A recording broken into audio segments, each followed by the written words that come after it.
Halo, selamat pagi anak-anak sekalian. Pada hari ini, di pagi ini kita akan belajar pendidikan agama Katolik dengan tema suara hati atau hati nurani. Nah, tema ini memiliki tujuan, yaitu agar mampu memahami makna suara hati. Yang kedua, agar kalian mampu mendengarkan suara hati setiap saat. Yang ketiga, agar kalian mampu menganalisa cara kerja suara hati. Nah, apa itu suara hati? Suara hati adalah inti manusia yang paling terdalam. Nah, atau juga disebut sebagai sanggar suci. Nah, suara hati juga disebut sebagai suara Allah. Sehingga jika kita tidak mendengarkan suara hati, maka sama saja dengan kita melawan Allah.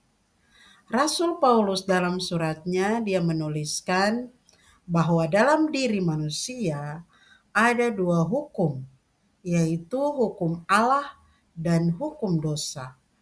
Hukum Allah mengarah kepada kebaikan, serta hukum dosa mengarah kepada kejahatan. Nah, selanjutnya suara hati bisa digolongkan menjadi dua, yaitu suara hati yang sempit dan suara hati yang luas. Suara hati yang sempit berarti kesadaran moral yang tumbuh dan berkembang dalam hati nurani kita. Sedangkan suara hati yang sempit adalah hati nurani yang merupakan penerapan kesadaran moral dalam kehidupan atau situasi konkret. Selanjutnya, cara kerja suara hati. Tapi sebelum kita masuk ke cara kerja suara hati, kita melihat dulu. Kerja suara hati bisa dilihat dari 3 segi, yaitu waktu, kemudian pasti dan tidak pastinya, kemudian benar dan tidak benar. Kerja suara hati ini dapat kita lihat bahwa kalau kita lihat dari waktu, maka hati nurani atau suara hati dapat berperanan untuk mengambil sebuah tindakan. Ya. Kemudian pasti dan tidak pasti hati nurani yang dibimbing artinya masih ada keraguan-raguan. Kadang-kadang suara hati kita masih ragu sehingga kadang-kadang pasti, kadang-kadang juga tidak pasti. Benar dan tidaknya. Contohnya ketika kita mengambil keputusan ada yang benar dan kadang ada yang salah. Penyebab suara hati itu tumpul. Penyebab suara hati itu tumpul ada 3, yaitu orang yang bersangkutan kurang mendengarkan suara hatinya. Yang kedua, orang itu sering ragu-ragu dan bingung ketika mengambil sebuah keputusan. Yang ketiga, pengaruh media massa dan lingkungan sekitar. Kemudian cara kerja suara hati. Ya. Cara kerja suara hati ini ada 3.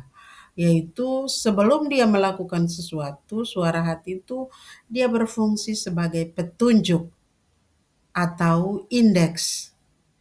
Kemudian yang kedua, menjelang dia bertindak, dia berfungsi sebagai hakim atau iudex.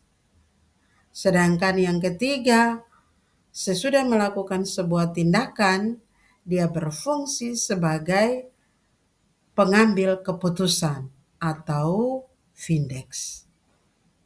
Nah, Karena suara hati kita itu kadang-kadang tumpul, maka cara membina suara hati kita yaitu mendengarkan dengan baik suara hati kita setiap saat. Kemudian yang kedua, menjaga kemurnian hati kita. Yang ketiga, mencari keterangan yang benar pada sumber yang benar, seperti membaca kitab suci ataupun membaca buku-buku yang bisa memberikan jawaban yang baik bagi kita.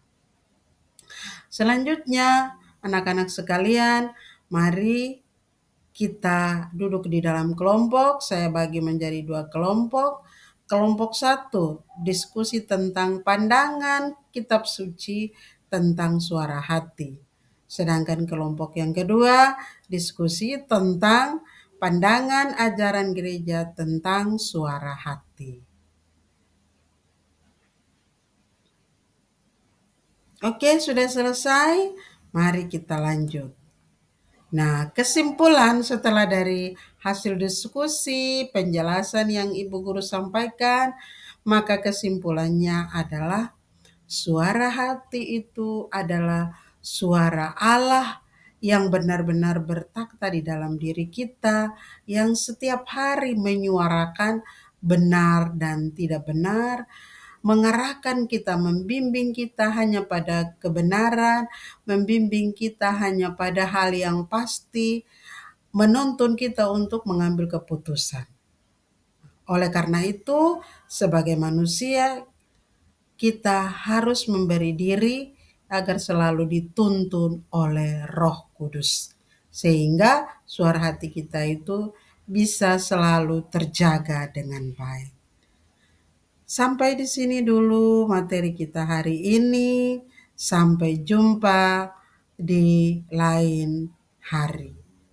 Terima kasih. Selamat siang semuanya.